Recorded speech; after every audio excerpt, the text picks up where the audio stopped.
Welcome to the Deer Society podcast. Here's your host, Bryan Lemke.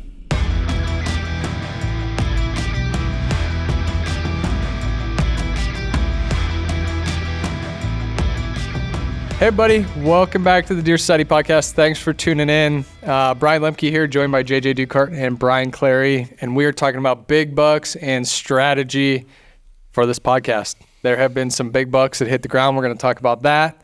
Also just strategy, what's going on. Minnesota, we have gun season in here. We're in that kind of rut phase, lockdown phase. Going to talk about what you guys have been seeing. I personally have not been out here in the upper Midwest. My tag is fortunately punched. We're going to talk about that story. Did some hunting down south in Oklahoma a little bit. But before we get into my buck, let's talk about what you guys have been seeing out there in the woods. I was thinking we go the reverse and you just talk for the first 20, 30 minutes about this giant buck that Bryan Lemke smashed in Minnesota. Well, we can surely do that. It's kind of surreal. I talk about it as a deer that I've dreamed of for all my life. And while it's not that specific buck, a deer like that, I've been hunting a long time, been fortunate to shoot a lot of big bucks and nothing of this caliber. He was a special one for sure and a pretty cool story to him. This is a deer that we knew very well. I actually filmed him. I was in the tree with Andrew. Andrew filmed him 2 years ago. He was what I thought at the time was a 3-year-old. And just a really clean looking 135-inch 10-pointer, a really good up and coming looking deer. And the next year he blew up. He was his frame just exploded. He was a big mainframe 10, pretty clean looking, but started getting that rib cage look. He had a wide frame and tall tines all around. G4s were long. He had a couple stickers off his G2 that earned him the name Sticker 10. And it was one when he showed up in velvet, just looked huge as a 4-year-old. And, we, as a group there on the property that we hunt, had a lot of discussions around him. Were we going to shoot him? Were we not? And we decided to try to let him go. And as hard as it was, he was super regular on the farm. Lots of reveal pictures of him and videos of him last year. He made it through, and we let him go. And it was just that understanding. I think that some deer just have it, and I think that's a deer that just had it. And, he had those genes. He had that from seeing what he did from 3 to 4. It was like, okay, what's he going to do from 4 to 5? So we passed the deer. Adam, actually, we were hunting late season. And he was sitting out there, and I was with him and filmed him late season when he was 4, so last year, and passed him. A couple of the guys there, Lance and Kyle, found sheds off of him this past year. And then moving into the 2023 season, did pretty much what we hoped he would do. He blew up again and just made that next leap from 4 to 5. And this year turned into a mainframe 6x6, had some more stickers off his G2s, had split brow tines, threw a little pigtail drop tine. He kind of had it all. And, it was interesting. Like it sounds weird to say this now. Like I would have loved to seen, like there was no way anybody was going to pass him at 5, the way he looked.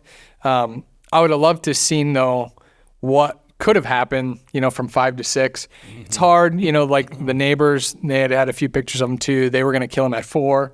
Mm-hmm. So it was his time and we were going to hunt him pretty hard. And, it was cool because it was a group effort. I was not the only one hunting this deer. A couple other guys on our property were also after him.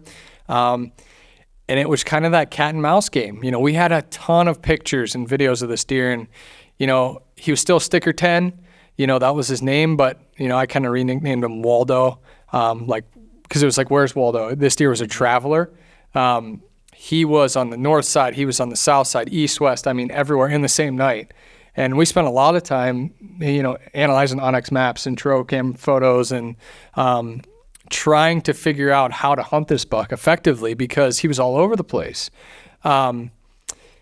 very, very nocturnal to start the year. And I don't think it was until late October 25th-ish maybe, that we got a first really daylight picture of that deer. And then it was like game on. We had a lot of the crops come off right around that time. We had a cold snap and everything kind of lined up.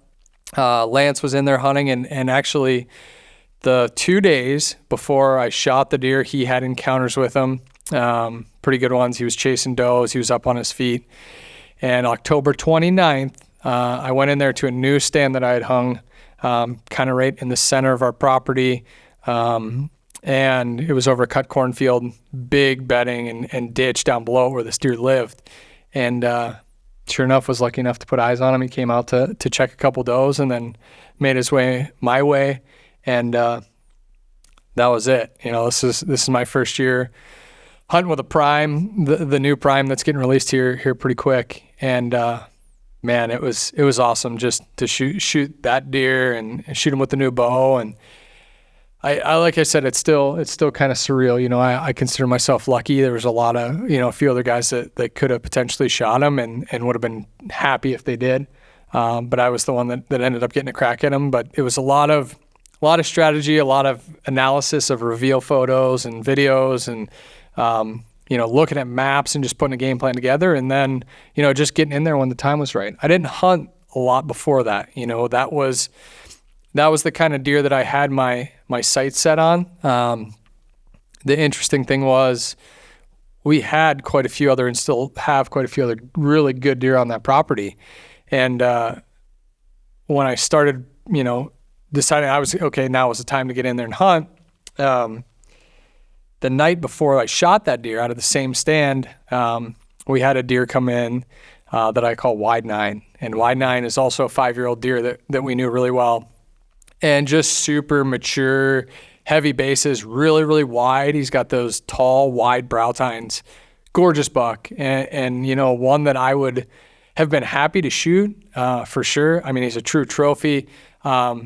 But I had my sights set on this one. Well, anyways, that deer was chasing a doe below us, ended up coming out in the field and coming right to us that evening, 15 yards, making a scrape on the tree that we were sitting in. Got some beautiful footage of him and decided to pass. And the Patrick, who was filming me in the tree that night, that deer walked away and he looked at me and he said, "What are you doing?" And I said, "I don't know." And I regretted it kind of, but not really. I had a goal set for the year. And sure enough, that next morning, it all paid off when I got a shot at sticker 10. Just a gorgeous, gorgeous deer. My biggest by far to date. Maybe the biggest one I'll ever shoot. But just a really, really fulfilling year. We put in so much work, and not just this year, but years prior, and planning food plots and hanging stands and just strategizing overall. The approach to this property. When I look back at it, that's all the things that hit me. Yeah, it's a huge deer, and I'm super happy. But it's all those fulfilling. The most fulfilling things are, looking back and sitting with you guys and talking about strategy and just that excitement of the whole chase. That's what makes it for me. So pretty fortunate to be tagged out here in Minnesota. Go ahead. I was just going to say, I do remember that night that you passed up Wide 9 and you sent JJ and I the text message of the picture of him at 15 yards. And I was like, if somebody deserves that buck, it's you, because that had to have been the hardest pass of your life too. That was a giant 9-pointer. No doubt. Yeah, so sticker 12, Waldo. Sticker 12, turn into sticker 12. Giant buck. Mm-hmm. So happy you put your hands on that deer. It's so cool because there's so much that goes into it for how many years. You look back and the footage you got with Andrew, and I think it's actually in the swoops hunt. I think there's a clip of him maybe in there. Yep, there is. So there was 3 bucks back then. You had swoops, you had long brow 10, and you had sticker 10 at the time. Yep. Kind of the trio of nice bucks. And then the following year, you shot swoops. Sticker 10 got shot by the neighbor, or no, long brow 10 got shot by the neighbor, and then the surviving, because you guys passed him, sticker 10 that year. So you got all these, these multiple years of history. A lot of changes too. The property went from a lot of grassy set aside. Next thing you know, there's 100-acre of standing corn, which threw a big loop in your strategy. So trying to get into your stands, the bucks showing up on every camera on the whole property every morning, every night. Yeah, never know. That was the whole Waldo thing, I think. Why you named him Where's Waldo? Because it was just flying around across the property like crazy. Didn't even know how you could cross the property in some instances. So just a ton of strategy that went into that. I know everybody here at the office pretty much saw how stressed out Lemke was. Never seen that stressed out in the month of October when things were getting real. A lot of pressure. We were seeing neighbors parking next to you guys hunting on several sides. Obviously, everybody on your lease was hunting hard, so there's a lot of pressure on them. No doubt. A lot of stuff to break down, but I mean, at the end of the day, got an arrow on them. Yeah, worked out pretty good. Yeah, it's going to be a sweet hunt breakdown. Like I said, it's cool. Lance got some footage of him, or Patrick was filming Lance, the couple days before, and got some cool footage of him. And, it goes back to that same thing, you get asked all the time, like, how do you deal with hunting on a property where there's multiple people hunting on there? And, it can be stressful, but it on that part of it, I think that, we all had a goal to shoot that deer, and we're all friends. And, it was like Lance had an encounter with him the night before. I had plans on going into that new stand that next morning. And, after he had that encounter, he said, man, I want to go back there. And he was hunting just across the field. And I'm like, man, go in there, and go sit. And I wanted him to have a shot at him just as much as I did. So, but it was working together. Like, not one of us ever really, for the most part, dove in there and like went in and tried to be too aggressive. I think if we did that deer's gone. But it's just, it was working together, being strategic, and really, I think the key to it was twofold. One was just being in the right place at the right time, for sure. But two was just not overdoing it until that time was right. That deer daylighted, and it was, for the first time on camera anyway, all the crops came off. And, understanding that time of year and the cold front and all those things lining up, waiting for that time was really key. And then just all the history with that buck. I mean, there's, I don't know how many trail camera photos and videos and just over the past few years, the encounters and just surreal.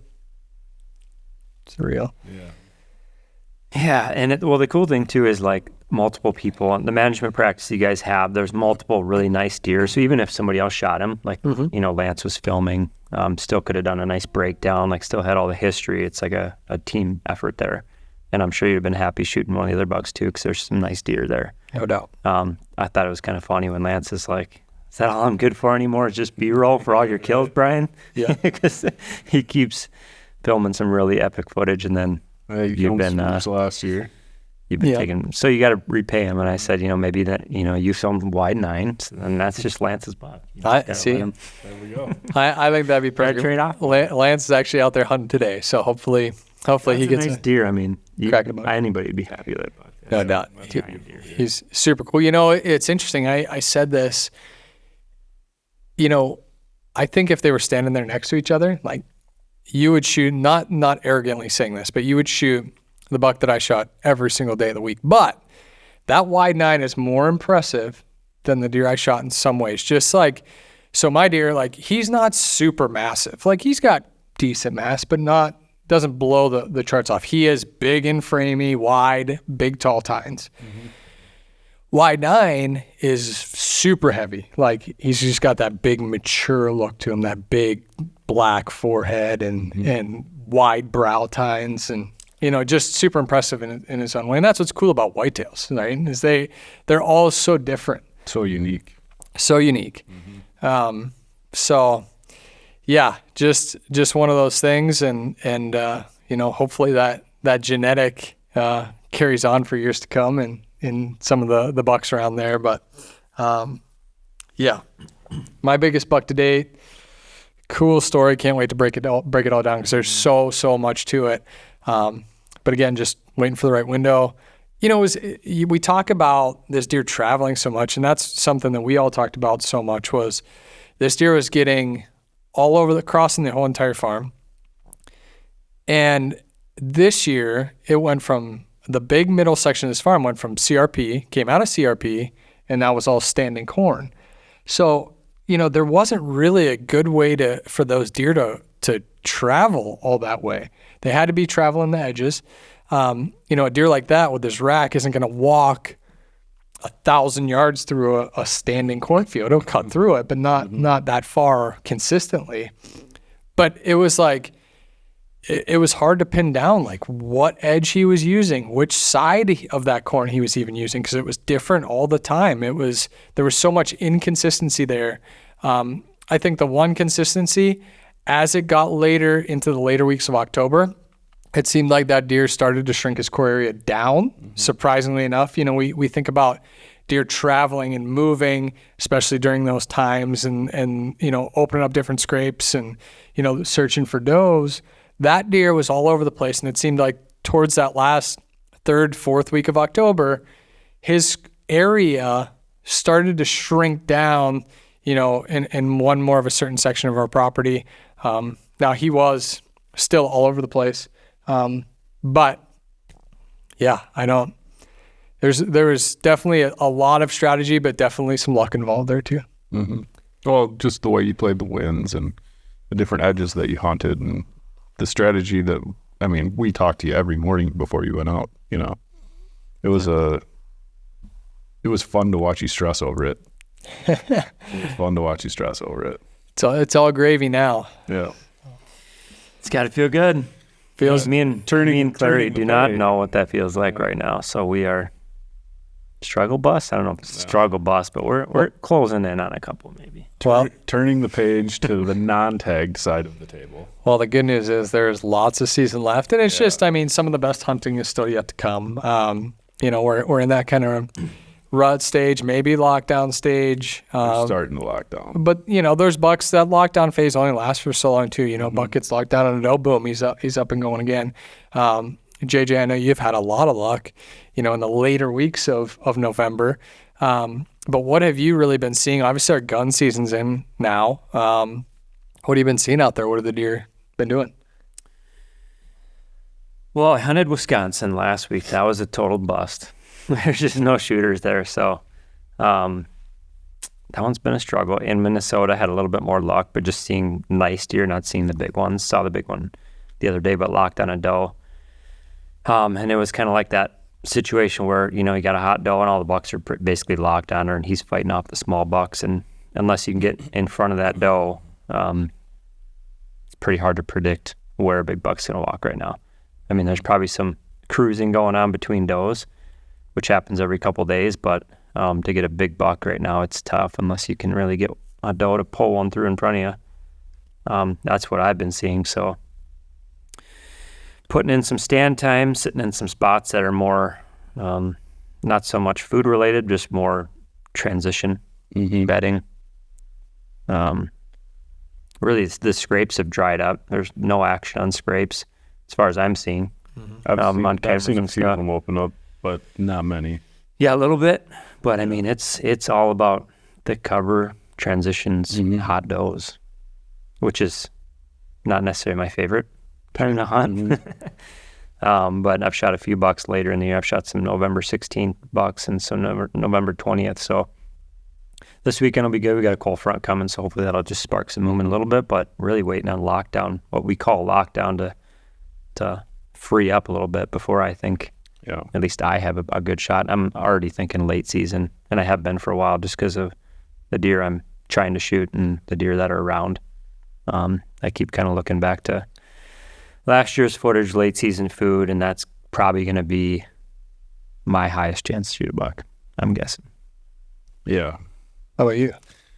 Bryan, on the other hand, daylight big bucks all over. I have 2 bucks that I am chasing. Well, either one of them I'll be happy with. And one particular buck I've had daylighted 6 days in a row. Literally every time I'm not in the woods is when he's coming through. So we're also playing a game of cat and mouse. Saw him twice yesterday. and he was locked on a doe. I mean, within a foot of her rear end as she was walking probably 85 yards back behind me, just slow walk, and they're moving down into a thick bedding cell. And I think that's going to be pretty consistent over the next few days. And it gets tough for, archery hunters during gun season. Bucks are getting pressured all around. So when they find these, there's little pressure on our property right now just because it's me out there alone and not trying to hunt the bedding cells super hard right now, but that's where my strategy is starting to switch into now that it is into that lockdown stage. This first phase of lockdown stage, I should say. But this afternoon, I'm going to go out and I'm going to be hunting an advantage wind on the bottom side of a bedding cell that I know does feel very comfortable in. They can see down the hill. All these small bucks cruise down the hill, and they're not going to be able to win those does. However, when they get up on top of the ridge, that's when the party really starts, when they bust them out of there. And anything that gets moving is going to be either within range or camera view of me. So I'll be able to gain a lot of intel as far as what portion of the season we're in, as far as how the breeding cycles are going, and really hoping I make contact with that buck that I saw yesterday just because of the history that I've had with him over the last couple of years now. And now it's closing in. Those daylight pictures have just got me itching to sit in the tree stand. Yeah, this is a time of year that, like JJ said it too, you just got to spend time in the tree. Those deer aren't doing, super consistent things right now, even though that buck's has he been on the same camera? Same camera 6 days in a row, literally every time I'm not sitting in that stand. So he didn't sit in the stand 6 days in a row. I've sat in there, not in that stand 6 days in a row. I've sat in that one probably 4 days in a row, but just not. You almost had him yesterday. You kind of belly crawled on the way in. Yeah. Saw him on a doe. Yeah, saw him on a doe when I was coming in, and then just before sundown, as I was leaving, he was crossing back behind me back down into the thick. So tell me, what's his camera setup look like?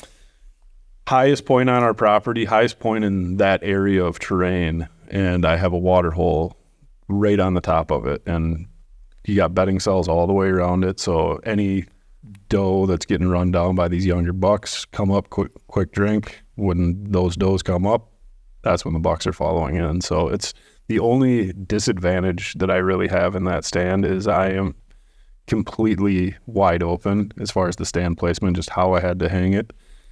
You're within 15, 20 yards and no cover. But as the deer are coming in, you can thankfully see them from 100 yards out. So you got to get ready, and it's going to be quick. And but once they get into that area, you are very exposed. Do you think that, that deer's there a lot? Obviously, he's on a doe right now, but do you think that he's seen you in there? Like, what if you had to guess, or you think it's just happenstance that he's on a doe? Yeah.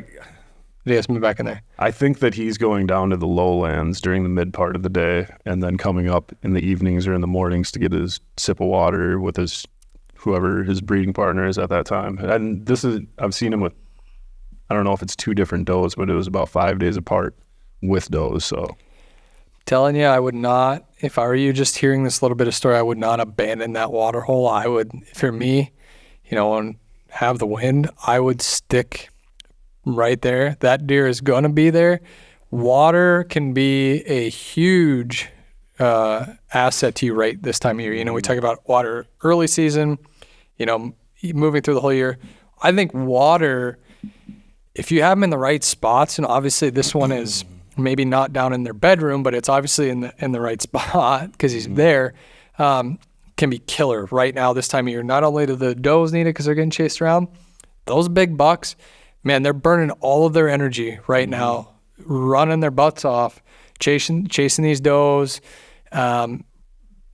They will come to those water holes. And those 3 water holes that we implemented this year are the only 3 pieces of water within, quarter mile of the property. So that's go-to spot. Yep. The one advantage I would have, I don't have the right wind for that stand, but we also have 18, 20 mile an hour winds this afternoon. It's really moving out there. On the other side of kind of our hillside, if you will, we have another water hole that's just above that bedding cell that I was potentially hunting over this evening, where I do have the wind at my advantage. And I know that bucks are going to be cruising that ridge line.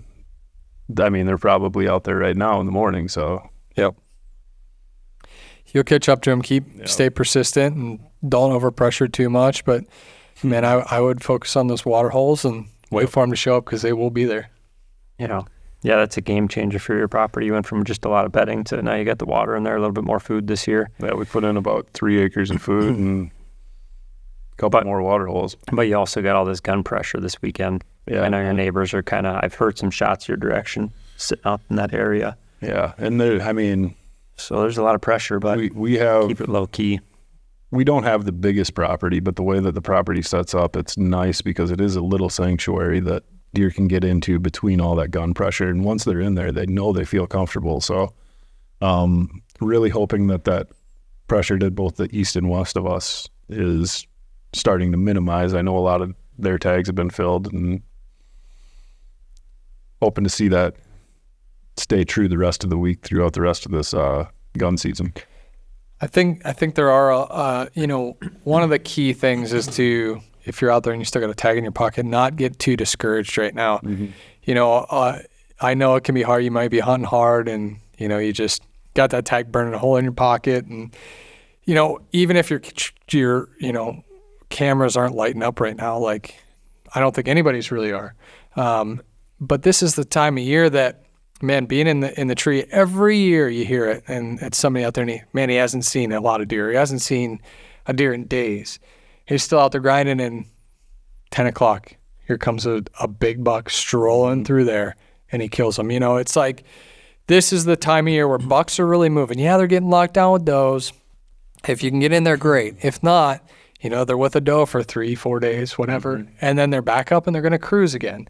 These later parts of the rut can be really, really good. And as that even starts to tail off, I think those bucks are going to move more and work harder to try to find those last does coming in. Absolutely. So, get some cold temperatures. We got a cold front coming. I think overall it seemed like, I know there's a bunch of guys hunting in Iowa this past week. I was in Oklahoma. Kind of all over this little warm spell. I don't think that helped anything. I think there was a lot of probably chasing and movement, at night versus during those daylight hours. But, as we get into this weekend, we're going to get a cold front. I think it's still a great time to just spend some time in the tree, in those kind of cruising spots. Yeah, and the gun season does have a big impact on us here. Not only pressure, but there's just going to be less bucks. Mm-hmm. Heading into the post-rut. I actually want to try some stuff on a property that has gun hunters on it right now. Let that kind of settle down over this weekend when they wrap up, and I'm going to dive back in and see if I can do some post-rut cruising type hanging hunts. I'll try that, but it's going to warm up next week too. Mm-hmm. So maybe find some water, some nice funnels, some water, mm-hmm. and kind of get through the rut, see if we can get something done. And then it's going to be food. Yeah. And the one thing I have noticed, I've spent a lot of time sitting in the tree over the last 2 weeks and watching my reveal cameras like a hawk on my phone.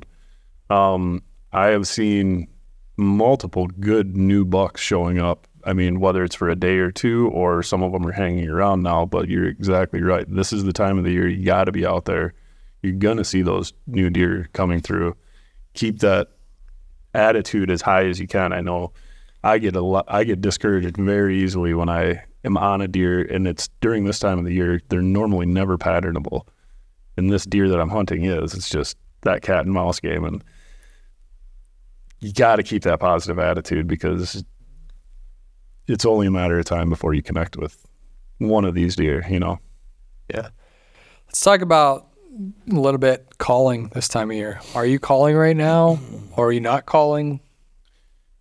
Very little. I've been trying to call, and they just don't care. I was calling at a buck the other day, and he basically looked at me and then put his nose down and must have been on a doe track, because then he just kept slowly following the scent trail through an open field and didn't even, I'm calling as a doe to him, and he's like, no, I think I'm just going to use my nose and trust that and keep following this scent. So it's pretty tough right now to call him in. Called in some small 2-year-old bucks and stuff, but not. I was going to say I haven't not been calling. I haven't been blind calling. When I see bucks, whether it's just a I mean, they're moving through the timber quick, running these ridges. If I see them, like JJ said, the doe estrus bleats, I have called in a handful of bucks this year with doe estrus bleats, but he's right. They're trusting their nose. Well, yeah, I think we're getting to that point where you can still call to them, but I think read their body language and make a decision pretty quick whether you're going to continue to call to them or not. The last thing you want to do is have a big buck behind a doe and try to call to him too much when you know that he's probably not going to leave that doe. Mm-hmm. So be careful with calling. I'm not saying it doesn't work. You get a buck by himself, in the right mood. Absolutely, I think it's decent to call to him.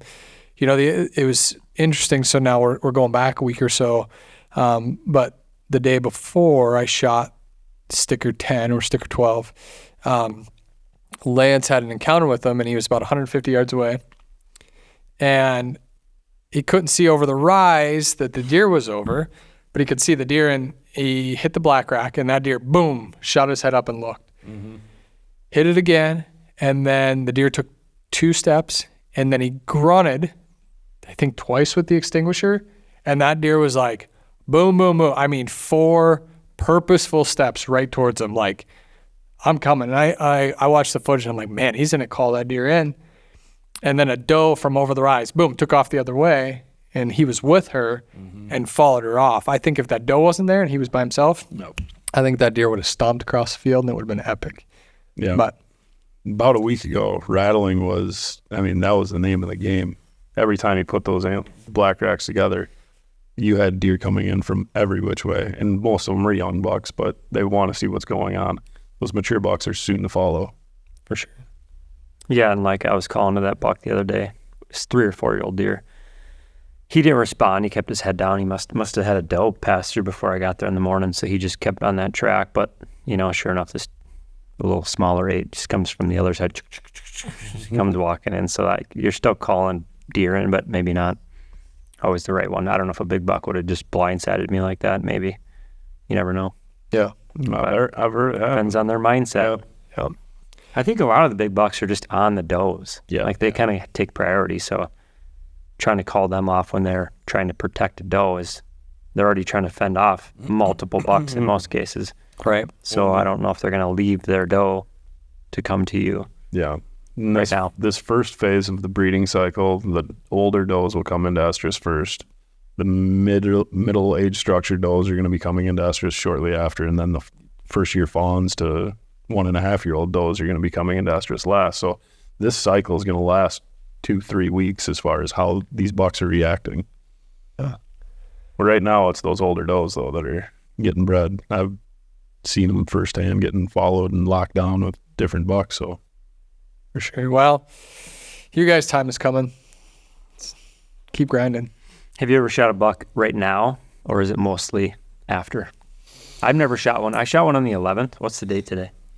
The 9th. The 9th. I shot one on the 8th 2 years ago, middle of gun season, a couple of years ago here in Minnesota. And that's a feat in itself, I tell you, when you're archery hunting during gun season and getting into archery range. I shot one on the 11th and then a couple on the 16th and then on the 20th. Personally, I don't know that I've ever shot one right now. I have been fortunate enough to have the opportunity to film a lot of them get shot right now, like this time of year, whether it is with a gun or, bow hunting, you guys bow hunting during the gun season in Minnesota, or we're hunting in Iowa or Illinois.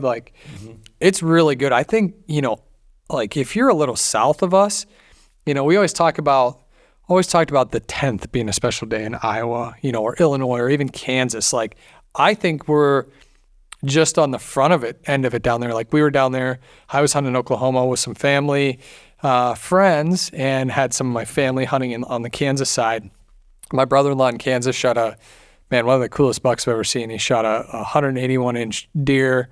It was only 10 inches wide. And this thing was absolutely unbelievable. I mean, mass and stickers. He had 8-inch bases, just a sweet, sweet buck. Shot him at 10:30 in the morning. I think that was the 8th buck that he had seen. But I think, a little south of us, you're just getting ramped up. You're kind of in that chase phase. I know there's a cold front coming. If it's not hitting today, it's hitting this weekend.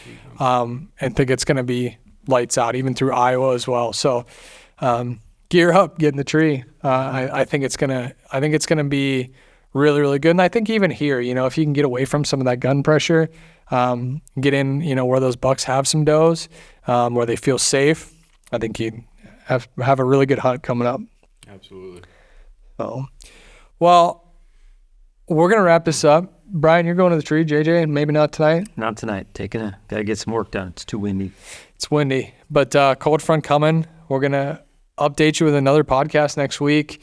I'm over here. I'll be on standby to take photos and do recoveries, ready to drag a big buck out of the woods for one of you guys. You need to come up the tree with me and sit with your camera. So, no doubt we can maybe do some filming and I'll try to rub some luck off on you. I'm fortunate and we'll see. I got a couple other spots that in some different states that might try to get at later in the year, but it's all gravy from here, man. I'm pretty fulfilled for the year and pretty appreciative of just the buck. And man, I look at it like if only I could stand him up and talk to him, to understand everything that he did the last, 2 years and how that went down. We see it from such afar. We think we understand all these things with reveals and camera pictures and whatever, and we understand such a small part of their life and what they do.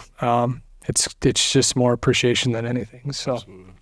Guys, if you're still out there and you got a tag, grind it out. This is the time to grind it out. And I think, again, I feel like I say it every time, but some of the best hunting is still yet to come. So good luck out there. Thank you for tuning in. Look forward. Still got some sweet hunt breakdowns coming down the pipe. Chris is coming with Primetime Hunt this year. Yep. So that's exciting. Quite a few good ones still in the can. So and a film. Lots of good stuff. So if you haven't done so already, download the Deer Society app. It's free. If you're listening on or watching on YouTube, make sure you subscribe. That's where all the video content's coming too. So good luck out there. Thanks for tuning in, and we'll catch you next week.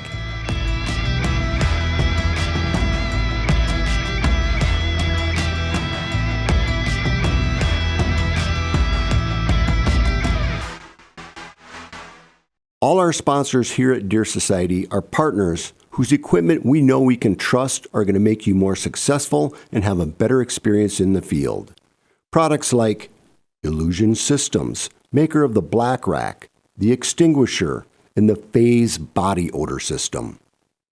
Tacticam, Reveal Cell Cameras, 10-Point Crossbows, Onyx Maps, Osseo Gear, Hooyman, and Big Frig.